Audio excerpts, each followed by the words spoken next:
अस्सलाम वालेकुम स्टूडेंट। आज के इस लेक्चर के अंदर जो हमने प्रोग्राम करना है वही हमारे पास ये है। इसमें हमने क्या करना है, हमने एक प्रोग्राम लिखना है जिसमें हमने क्या करना है, यूज़र से इनपुट लेनी है। किसकी, बेस और हाइट की इनपुट जो है वो हमने क्या करना है, यूज़र से लेनी है। और हमने क्या करना है, कैलकुलेट करना है एरिया ऑफ ए ट्राइंगल। ठीक है, उसका फॉर्मूला जो है वो हमारे पास दिया हुआ है, गिवन है। Area is equal to 1/2 multiply by base multiply by height. ठीक है, अब इसमें जो सबसे इंपॉर्टेंट बात है वो ये है कि हमने जो वैल्यू है वो यूज़र से क्या करनी है, इनपुट लेनी है। अभी तक वैल्यूज़ जो हम प्रोग्राम्स के अंदर लिखते आए हैं वो ये था, या तो हम खुद से इनिशियलाइज करवाते थे या हमें वैल्यू जो थी वो प्रोग्राम के अंदर ही बताई गई होती थी। ठीक है, तो आज जो है हमने क्या करना है, यूज़र से जो वैल्यू है वो क्या करनी है, हमने लेनी है। यानी कि during the program execution user पहले क्या करेगा, वैल्यू जो है वो इनपुट करवाएगा और उसके बाद हमारे प्रोग्राम की जो एग्जीक्यूशन है वो कंप्लीट होगी। ठीक है, तो हम अपना प्रोग्राम देख लेते हैं। ठीक है, सबसे पहले हमारा वही काम कि हमने क्या करना होता है, अपनी हेडर फाइल जो है वो क्या करनी है, प्रोग्राम में इंक्लूड करनी है।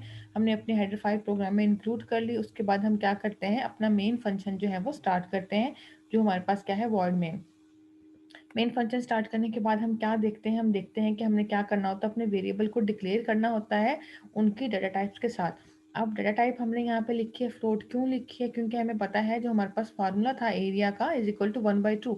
इसका क्या मतलब है कि 1/2 हमारे पास 0.5 आ जाता है।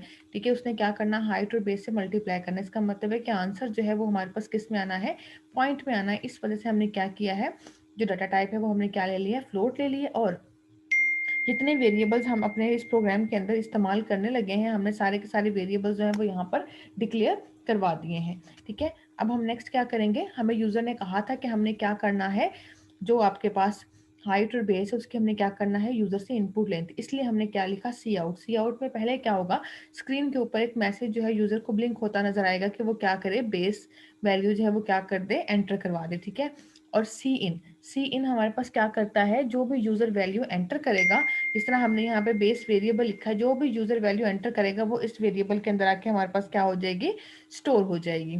ठीक है, इसी तरीके से हमने क्या किया, पहले हमने बेस लिया और वैसे ही हमने क्या कर लिया, यूजर को कहा है कि हाइट की वैल्यू भी वो क्या करे, एंटर कर दे।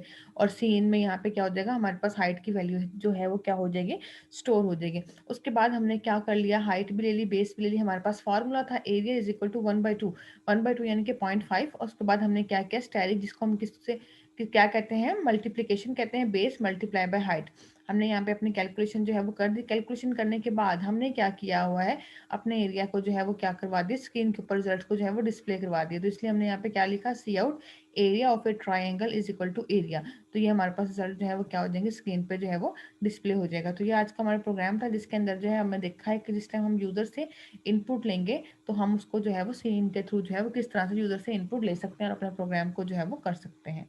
ठीक है, थैंक यू, अल्लाह हाफिज़।